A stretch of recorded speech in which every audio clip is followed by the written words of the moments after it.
Good morning, everybody. How you're doing today?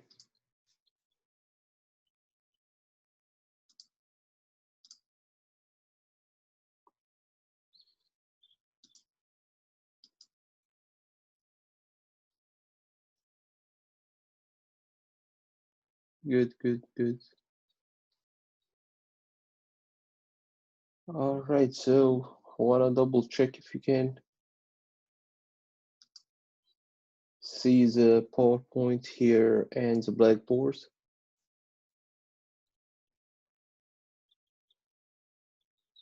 All right, great. All right, so today we're gonna start our discussion of the chemistry, which is chapter 2 again. A reminder, we don't have chapter 2 under lecture exam 1, so chapter 2 is not gonna be covered in lecture exam 1. It's not gonna be on lecture exam 1. Lecture exam 1 gonna only have chapters 3, 4, and 1. Again, lecture exam 1 gonna have only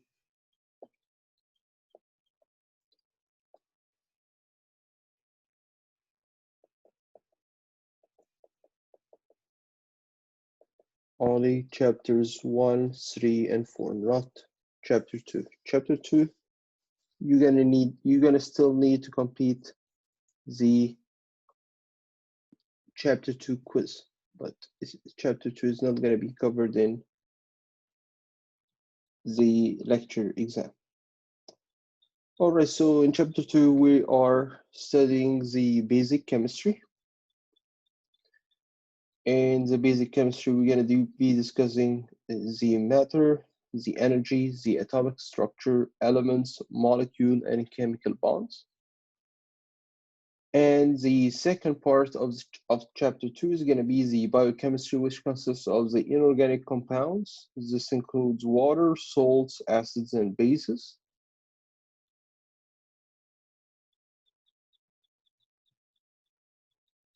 For the lab exam, you cannot use any notes. I got a question here. Can we use notes while doing the exam? Lecture exam and the quizzes are not proctored, so there is no much regulation I have on them. But only the lab exam, you cannot use anything other than blank sheet of paper. This is the only thing that you can have while taking the lab exam. The other lecture exam and quizzes, I don't recommend you to have any notes or anything, but I don't have like a regulation for it. All right, so again, back to chapter 2. Chapter 2, we gonna study the basic chemistry and some of the biochemistry. Again, in the biochemistry, we are studying the inorganic compounds, organic compounds. Organic compounds are going to be like the carbohydrates, lipids, proteins, and nucleic acids. Actually, we covered the nucleic acids last time when we studied the cell replication and the gene expression. So what's the matter? Matter is simply anything that has a mass and occupies space. Three forms of the matter that can exist: solid, liquid, or gas. What's the difference? The difference between solid and liquid is that solids will have a definitive shape. So I have a cube shape, a spherical shape. I have some physical shape and volume compared to the liquids. They don't have a definitive shape. They have a changeable shape. So if I have water, for example, it's going to take the shape of the container. If you put it in a glass, it's going to be taking the shape of the glass. If you put it in a bottle, it's going to take the shape of the bottle. and so on. So it doesn't have any definitive shape. Its shape is gonna be changeable, but it has a volume. So I can say this is 1 liter of water in the cup, and this is the same liter of water in the bottle. So it has a definitive, it has a specific volume, but it has a changeable shape. Compared to the gas, gas has a changeable shape and volume. So a liter of gas might be different according to the pressure.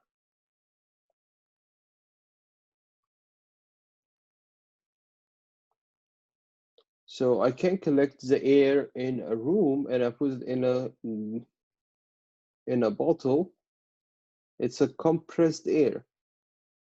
It's 1 liter. And I can have an empty bottle that contains air. It's still 1 liter of air, but here those are totally different.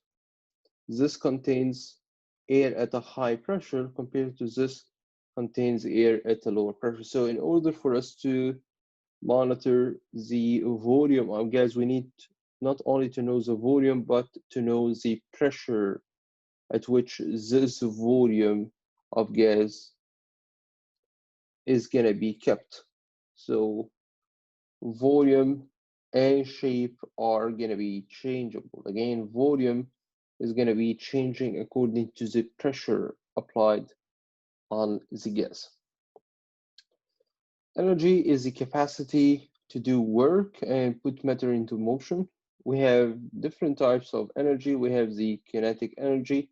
This is the energy in action, like heat, light, mechanical, electrical energy. All those are energy in action. Potential energy, this is the stored or inactive energy, like for example, a donut. So this donut that you eat is a potential energy.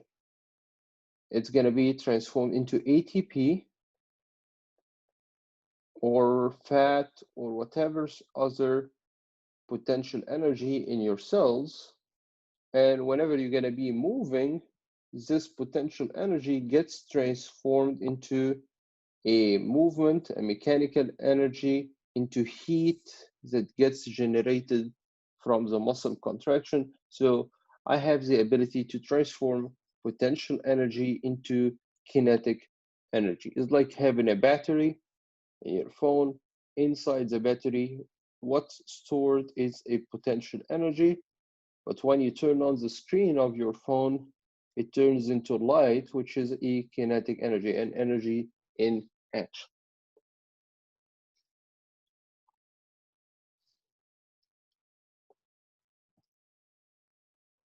The composition of the matter is full of elements, and the elements cannot be broken down by ordinary means. The basic structure of the element is called the atom, and those are unique building blocks for each element. And they are the smallest unit of the element. Like what atoms do you know? Like carbon, for example, nitrogen, oxygen, helium, hydrogen. All those are atoms of different elements. And each of those atoms is going to be different than the other. And what this is what's going to be determining the characteristics of the element. The atomic symbol is going to be the first letter or 2 letters of the name of the element. So for example, what is C? What is this element?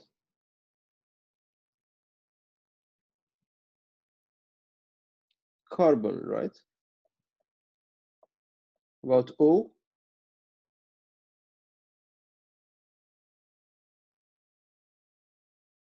Oxygen. How about He? Helium. And what do you think about Na?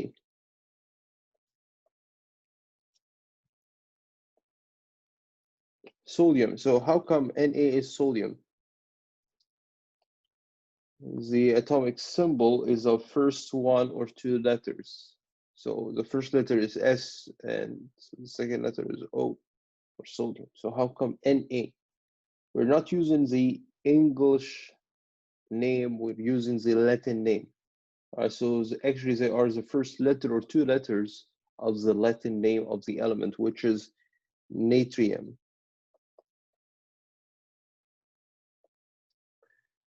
All right, so Na is the first two letters of natrium. All right, so in some cases, like carbon, oxygen, helium, they are similar. The names are similar between the Latin and English, so they will match this rule, but not essentially every time. So, for example, Fe is what?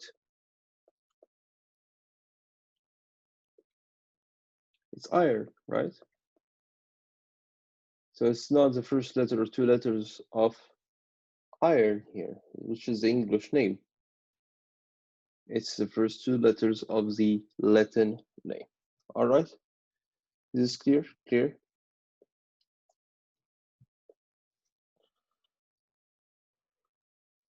Major elements that will be forming the human body. We have four elements that are forming about 96% of the body mass, and this includes oxygen, carbon, hydrogen, and nitrogen. About 4% or 3.9 of the body mass is going to be the calcium, phosphorus, potassium, sulfur, sodium, chlorine, magnesium, iodine, and iron. Right, those are much less common, although they are representing a major part of the body mass. So, for example, you have the calcium, phosphorus in your bone. You have the iron as part of the hemoglobin inside your red blood cells.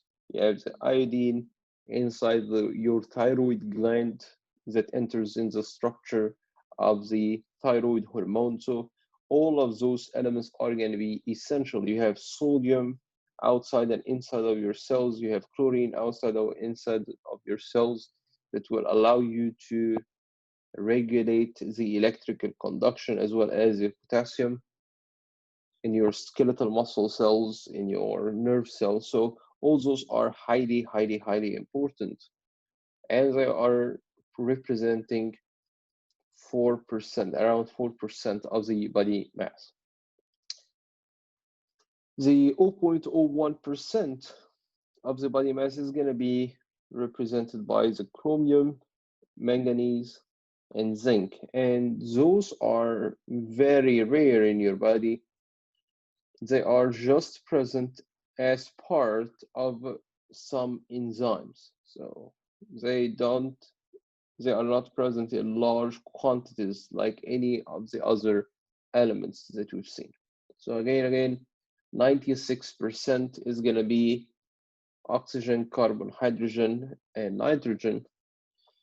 4% going to be calcium, phosphorus, potassium, sodium, chlorine, manganese, magnesium, iodine, and iron, and rare elements that will enter in the structure of some of the enzymes in the body. Those are the chromium, manganese, and zinc. Looking at the atomic structure, the structure of the atom is going to be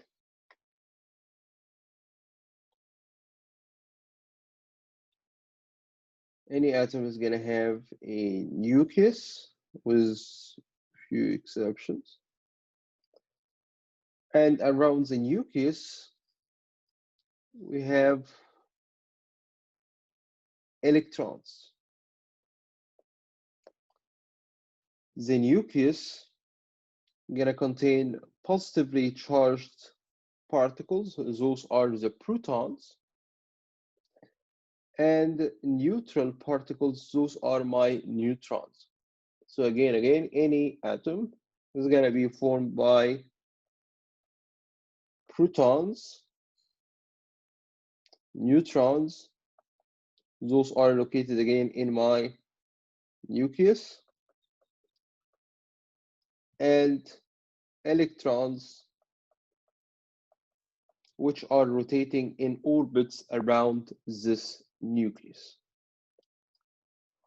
Neutrons carry no charge. They have a mass of 1 atomic mass unit, or AMU. Protons will have a positive charge, and they will have a mass of also 1 AMU. Electrons are going to be, again, rotating in orbits around the nucleus, and they are going to be negatively charged. They have a negligible mass, 1 over 2,000 of a proton, or of an AMU. It's almost a 0 AMU. So 1 over 2,000. It has a very small mass. So when we calculate the mass of an atom, we're going to be neglecting the electron. We're going to only be considering the protons and neutrons.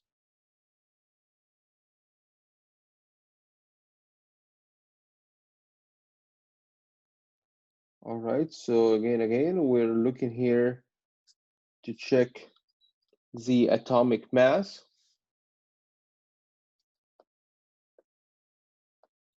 If I'm asking you here, what is the atomic mass of helium? What do you think? It has 2 protons, 2 neutrons, and 2 electrons. What do you think is the atomic mass of helium?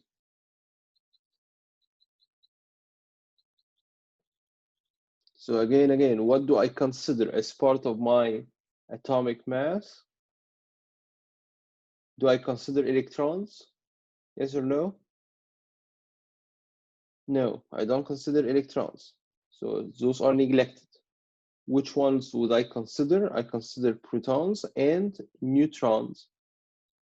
So how many neutrons do I have in here? 2. How many protons do I have? 2. So what is my atomic mass for helium again? 2 plus 2, 2, and 2 equals 4. Here we go. So the atomic mass is the number of protons and neutrons. I do not consider electrons. This is my atomic mass. What is the atomic number?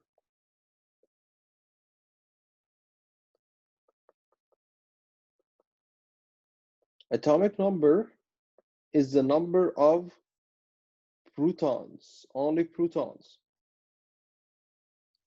And this is actually what's going to be determining what element I'm looking at. So if I have 1 proton in the nucleus, this is going to be hydrogen. If I have 2 protons in the nucleus, this is going to be helium. If I have 3 protons, this is going to be lithium, and so on. So what determines the type of elements that I'm looking at is going to be the atomic number. And what is the atomic number? It's the number of protons. Something I want you to notice on here is that the number of protons is going to be equal to the number of electrons in any atom.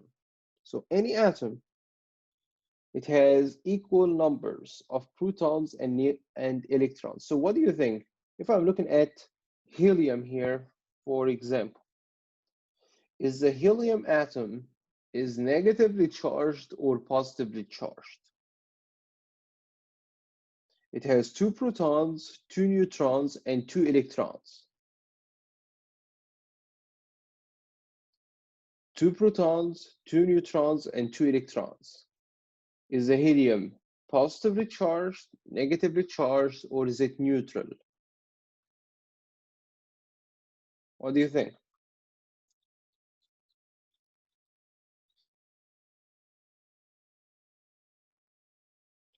So again, I have how many protons? 2 positives. How many electrons? 2 electrons, which are negatively charged. So I have 2 positives, 2 negatives. So I am neutral or positively charged or negatively charged. What do you think? Neutral. Here we go. So any atom is going to be neutral by itself. Any atom is going to be neutral if existed by itself. If existed by itself, it's going to be neutral.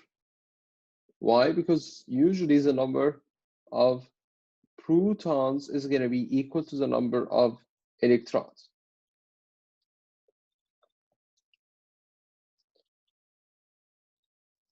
So can you tell me here, what is the atomic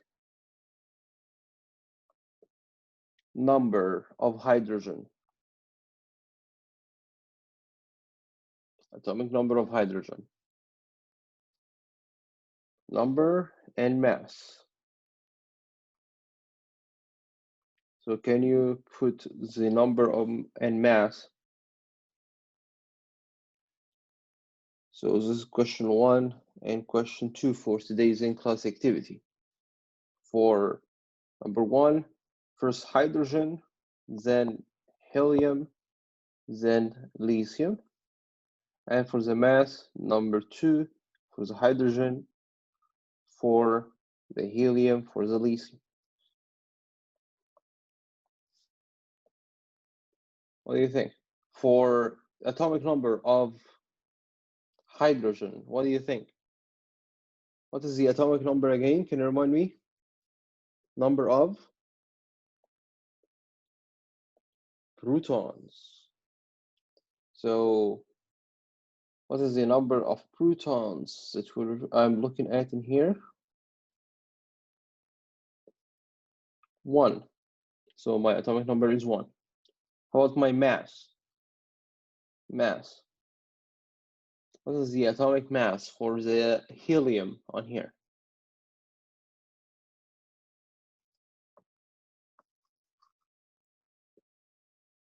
What is the atomic mass? What is the atomic mass is? It's the number of protons and neutrons. Do you see any neutrons in the hydrogen? Do you see any neutrons in the hydrogen? No. So I have only 1 proton. Do I consider the electron in the atomic mass? No, it has a negligible mass, right? So what's going to be my atomic mass in here? 1. I have only 1 proton, no neutrons. How about the helium? Let's see the helium. How many protons? What is my atomic number? 2. And what is my atomic mass? Number of protons and neutrons. So you have 2 protons, you have 2 neutrons. So this means the atomic mass here for helium is going to be 4. About lithium, see, lithium has 3 protons and 4 neutrons. So what is the atomic number first? Number of protons, 3. And what is the atomic mass? What is the atomic mass? 7. Can you tell me, is the lithium here, is it positively charged, negatively charged, or is it neutral? It has 3 protons, 4 neutrons, and 3 electrons. What do you think? Is this lithium is positively charged, negatively charged, or is it neutral? So I got neutral, positive so far. Any other ideas? So how many positive charges do I have? 3 protons. How many negative charges do I have? 3 electrons. If you have 3 positives, 3 negatives, are you positive or negative? What do you think? You're neutral. Exactly. The number of positives is equal to the number of negatives, so you're neutral. Easy, easy. Yeah, all these are number 1 and 2. So 1, your answer is 1, 2, 3. 2 is 1, 4, 7. This is your question. This is your answer. This is how you're going to be writing down this on your answer sheet. All right? Is this clear?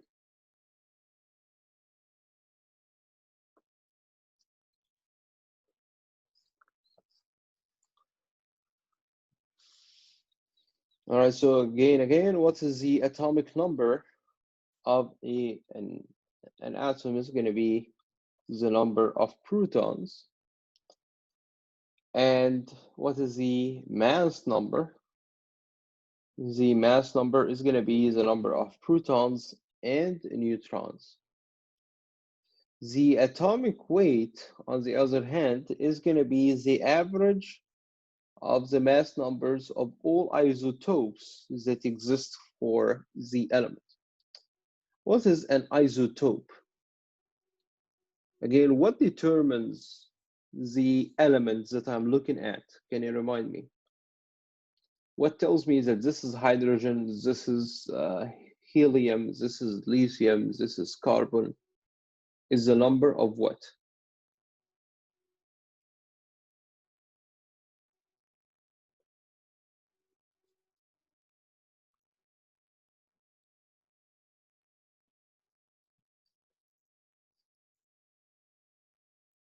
Number of protons, the atomic number. So if I told you I have 1 proton,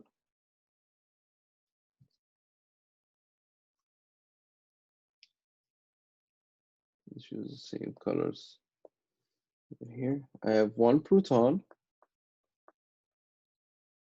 in the nucleus, surrounded by 1 electron. So what is this element? What is the element that has an atomic number of 1? Hydrogen. So this is going to be hydrogen.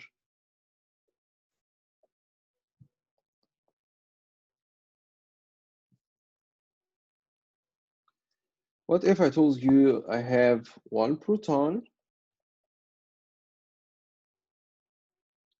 and 1 neutron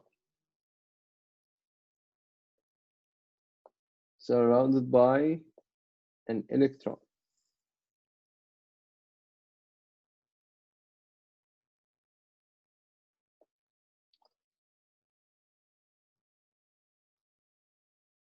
What do you think is this? What is the atomic number? Atomic number is 1. It's still hydrogen. It's still hydrogen. It's a hydrogen, but with a different atomic mass.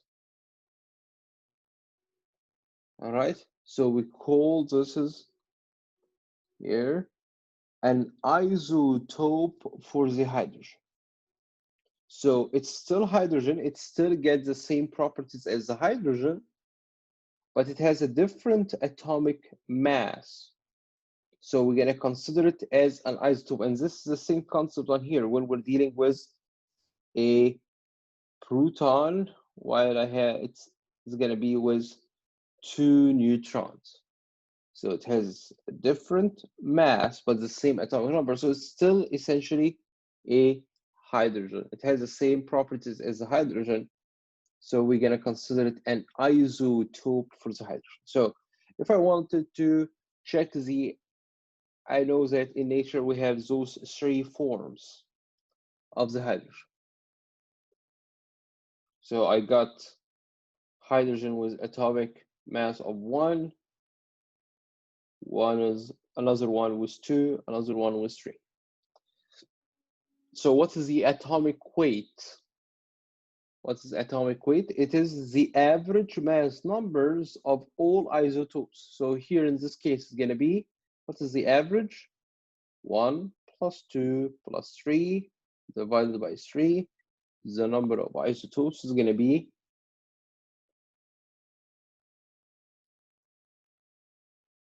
2. So what is the difference between the mass number and the atomic weight? Atomic weight is much less important for us, much less important. What's more important is the mass number. What is the mass number? Is the number of protons and neutrons. What is the atomic weight? The atomic weight is the average mass numbers of all isotopes for a specific element. Like the hydrogen on here, 1, 2, 3, divided by 3 is going to be the hydrogen atomic weight.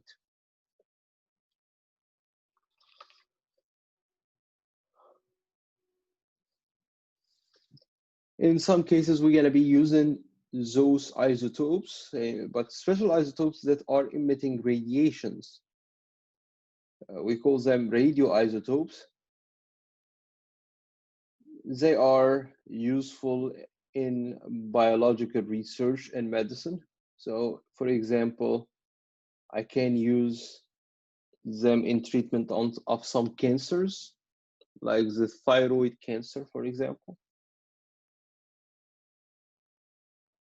All right, I will be given iodine that is emitting radiation, an isotope of the iodine that emits radiation, and when the cells uptake this active radioactive isotope, the cells will be destroyed. But we need to be very careful while we are using those radioisotopes because they can cause tissue damage. They can cause localized cancers, and they can cause lung cancers, like, for example, the radon from the uranium. All right, those are the radioisotopes. We use them in biological research, we use them in medicine, but too much exposure of radiations can cause damage to the tissues and development of cancers. Moving on to the molecules and compounds. So atoms in most of the situations will not exist on their own in the environment. So I won't have oxygen traveling by itself like this.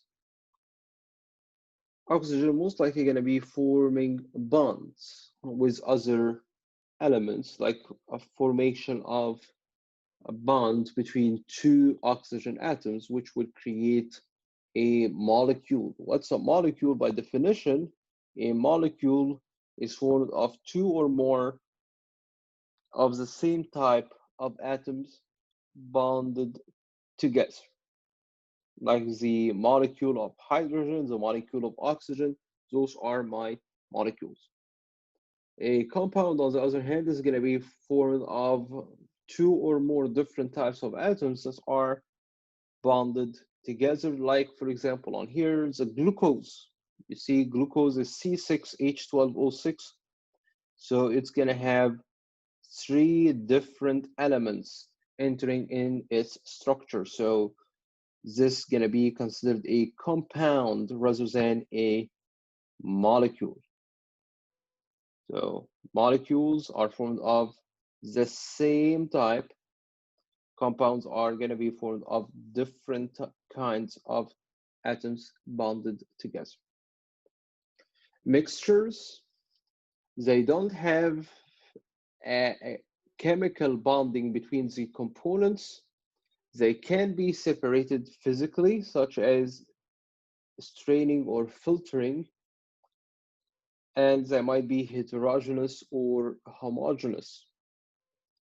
Compared to compounds, they can be separated only by breaking down bonds, and they are all homogeneous. Like if I have glucose, I cannot filter the oxygen away from the hydrogen. I cannot filter the carbon from the rest of the molecule of the compound. But what I can do is to break down the bonds that would be attaching them by chemical means, but not by physical means. Compared to a mixture, if I have Jello, for example, it's mixed, the powder is mixed with water. It can be physically separated. If you change the temperatures, you keep boiling, boiling, boiling, you evaporate the water, so it's going to be, you can actually physically separate the components of the mixture. There is no bonding between the different elements. So mixtures like solution, and the solution, the solute particles in it are very tiny. And as they are very tiny, they have a very low molecular weight, so they keep floating in the solvent and they will not settle out or scatter the light. So I will have a homogeneous appearance. I can't see anything. Like the water that we're drinking, it appears to be clear, but actually it's not pure H2O. It's not a pure H2O. It's still gonna have some solutes in it, but you can't see those solutes. Those solutes are too tiny. They do not settle out or scatter light. Colloid is the solute particles are larger than in the solution and they can scatter light, but they do not settle out like the gelatin on here, jello.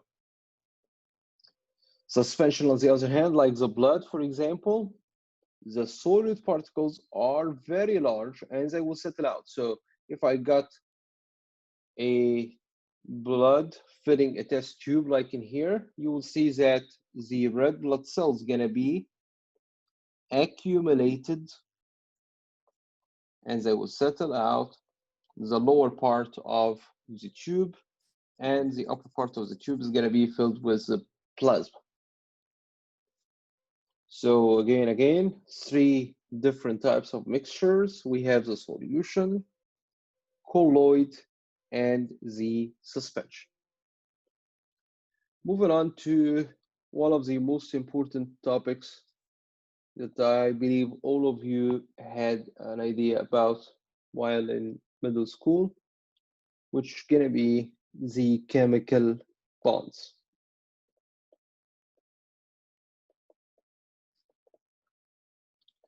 Why the elements need to form chemical bonds? According to octet here, except for the first, according to the octet rule, except for the first shell, which is full with 2 electrons, atoms interact in a manner to have 8 electrons in their outermost energy level, or what we call the valence shell. So, what octet did say? He said that in order for any atom to become chemically stable, it needs to saturate the outer valence shell or the outer energy level, which is the outer orbit where the electrons are going to be rotating around the nucleus. So if this is my nucleus on here, I have my protons, my neutrons inside, and I have, let's say I am hydrogen. So I have one proton, one electron. So am I chemically stable as hydrogen? What do you think? According to the octet rule. Octet said that the outermost energy level needs to have how many electrons to become chemically stable? 8 electrons, except for the very first one. It's going to be full with only 2 electrons. So is this hydrogen chemically stable? What do you think? I have only 1 electrons, and this is my first shell. My first energy level. So how many electrons does it need for it to become chemically stable? It needs 2. So I need another 1 to become chemically stable. So why the hydrogen will be creating chemical bonds is simply to saturate the outermost valence, the outermost energy level, to get this electron to rotate around its nucleus or to lose this electron, either to gain one or to lose one. But in this situation here, having a single electron rotating around the nucleus, I am not chemically stable. I need to form a chemical bond, either to get one or to lose one, or to share one. I need another electron to rotate around my nucleus, or to get rid of this one. This is why I would form a chemical bond. So let's see helium. So helium gonna have 2 protons, 2 neutrons, and it's the nucleus.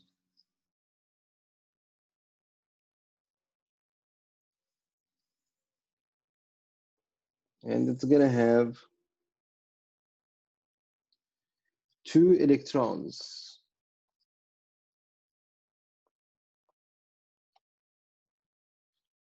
What do you think? Is this helium gonna form any chemical bonds?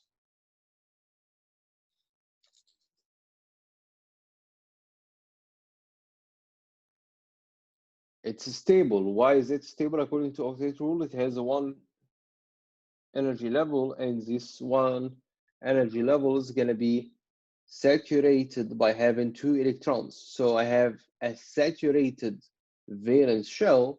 I don't need to form any chemical bonds. I am saturated. I am chemically stable. So helium here is going to be an inert element. It doesn't form chemical bonds.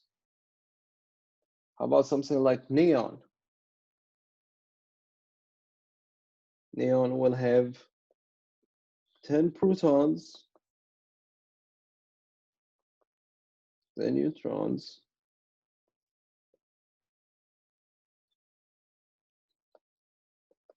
and it's going to have, as a result of having, if I'm telling you that I have 10 protons, how many electrons would I have? Usually the number of electrons is equal to the number of protons, right? So can you help me draw this? So my very first energy level, how many electrons would I have? I have 10 electrons total. So how many electrons would I have in my first energy level? I have 2. In the next energy level, which is going to be the outermost for me. How many? How many would I have? 8. So you've got 1, 2, 3, 4, 5, 6, 7, and 8. So those are my 10 electrons that I've got. So is the neon here chemically stable, or it needs to form chemical bonds? What do you think? Do I have a saturated, do I have a full outer energy level? Yes or no? Do I have a saturated full outermost energy level? Yes. You have 8 electrons. So are you going to be in need to form any chemical bonds? Yes or no? No, I don't need to form chemical bonds. I am an inert element. Doesn't need to form chemical bonds.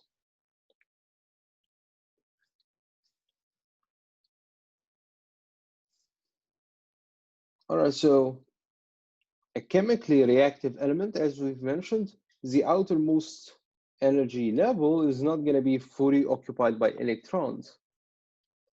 So it tends to either gain, lose, or share electrons in order to form those chemical bonds to achieve stability. So I can acquire the missing electrons, getting rid of the extra electrons for me to reach stability, forming those chemical bonds. All right, so looking here at the hydrogen. Hydrogen has 1 electron. So am I chemically stable? Am I an inert element? No. I don't have a saturated outermost energy level. How about carbon? Carbon has 6 electrons, so it has 2 electrons on the inside.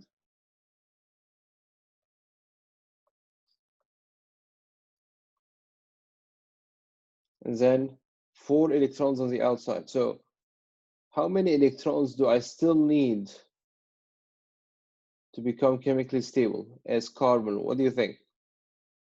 My outermost energy level has 4, and the outermost energy level becomes saturated having 8 electrons. So how many electrons am I still missing? I still need 4 more electrons in order to become chemically stable as carbon. Looking on here. For the oxygen, I have 8 protons, 8 electrons. So 8 electrons going to be distributed 2 in the first energy level, and then the remaining ones are going to be located in the outermost energy level, which is going to be in the oxygen situation in here is going to be 6 electrons. So how many electrons is the oxygen in need of in order to become chemically stable? I have 6 out of 8. I have 6 electrons, and I become saturated having 8 electrons. So how many electrons am I still missing? I need 2 more electrons. How about the sodium? Sodium, you're gonna have 11 protons and 11 electrons. So how is those 11 electrons going to be distributed around the nucleus? The very first energy level, it becomes saturated having 2 out of 11. So I still have 9 more. Next is going to be saturated having 8 electrons. You see on here, we got 8 electrons. How many are still remaining? How many are still remaining? Just 1 more.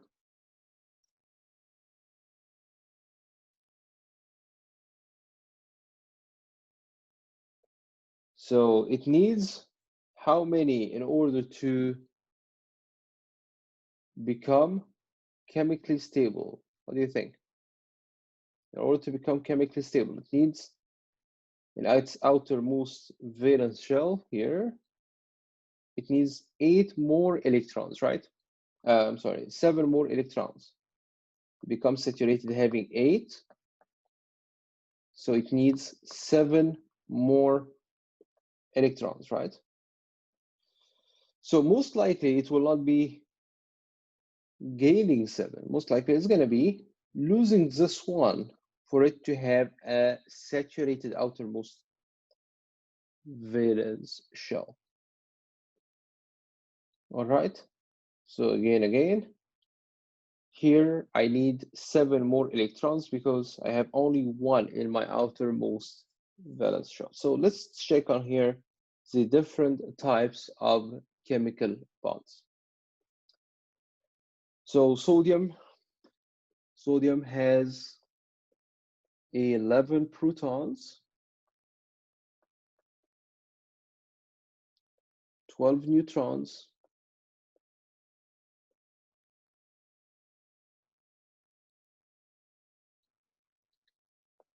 how many electrons do I have here if I have 11 protons? What do you think? 11 protons, so how many electrons would I have?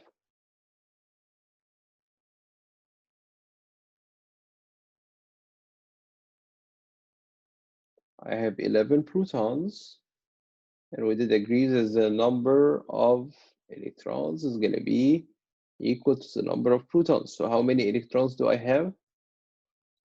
I have 11 electrons. So in my very first energy level, how many electrons would I keep here? 2. Exactly. And the next one is going to have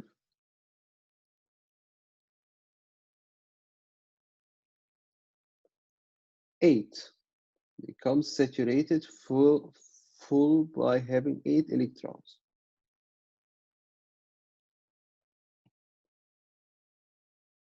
And I still have 1 more electron, which is going to be located in my valence shell.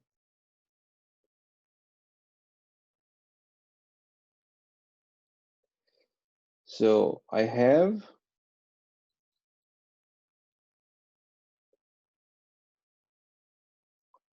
11 electrons and 11 protons. Am I positively charged or negatively charged? What do you think? Or I am neutral at this point? What do you think? I have 11 electrons and 11 protons.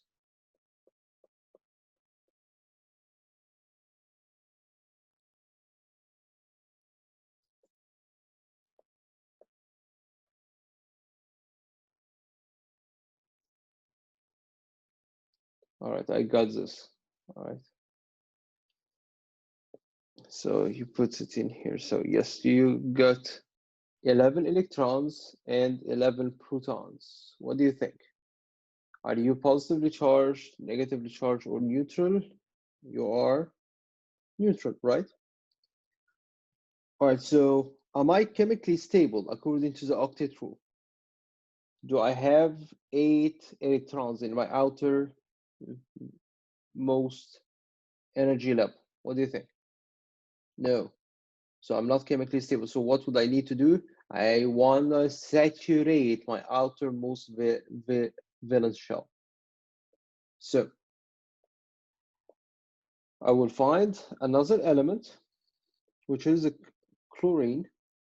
It has 17 protons, 18 neutrons in its nucleus.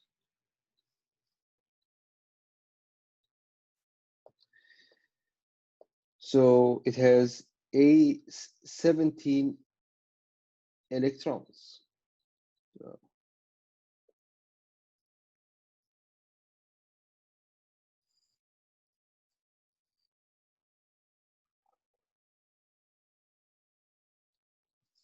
So All right, so how is those 17 electrons going to be distributed? 2 electrons, then 8,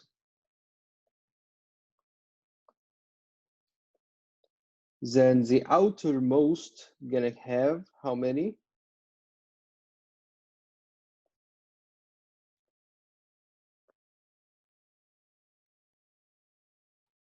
7. So we've got 2, then 8, those are 10, and then 7 to the outside. So this completes the 17 that you've got. So I've got 17 electrons, I've got 17 protons. 17 electrons, 17 protons. What do you think? Am I positively charged, negatively charged, or am I neutral? Number of positive charges is equal to the number of negative charges, so I am neutral. Am I chemically stable? Do I have a saturated valence shell? No. So I need to form a chemical bond. I need to saturate my outermost valence shell. So the chlorine on here gonna meet with the sodium,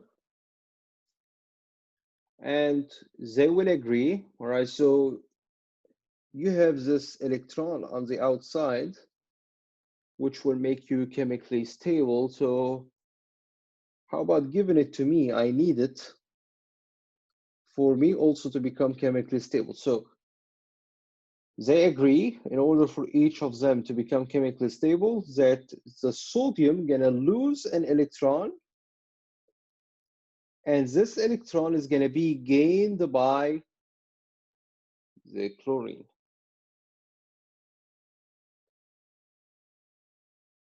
So now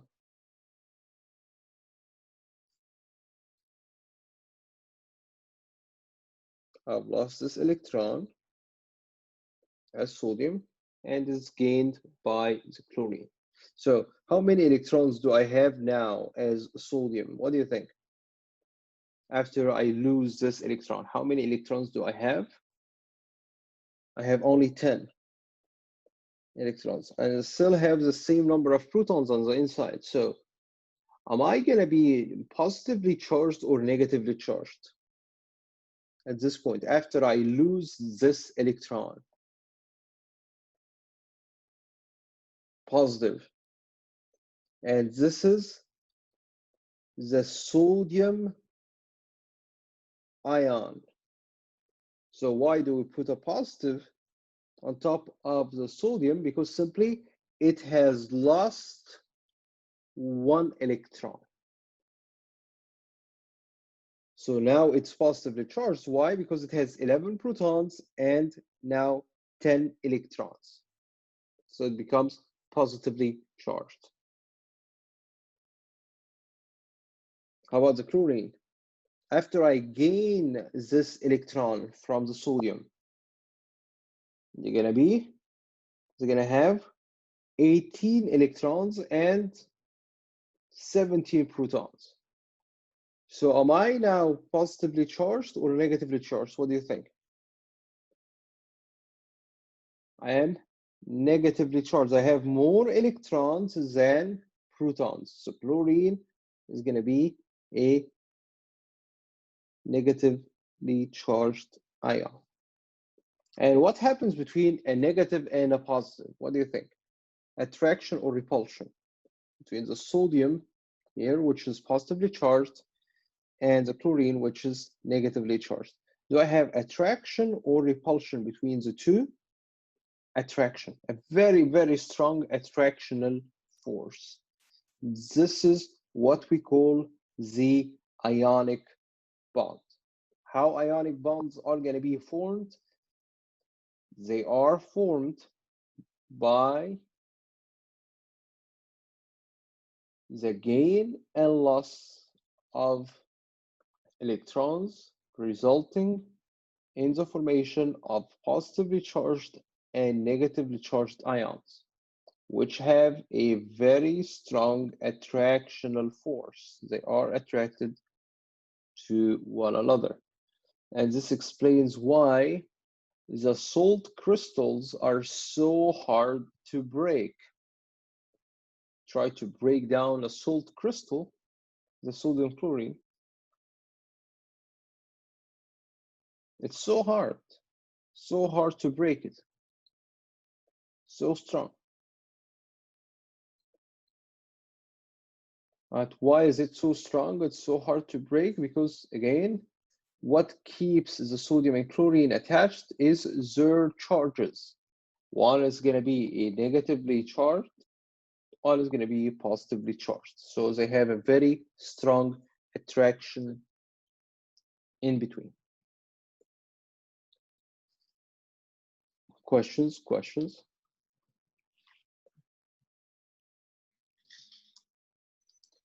All right, so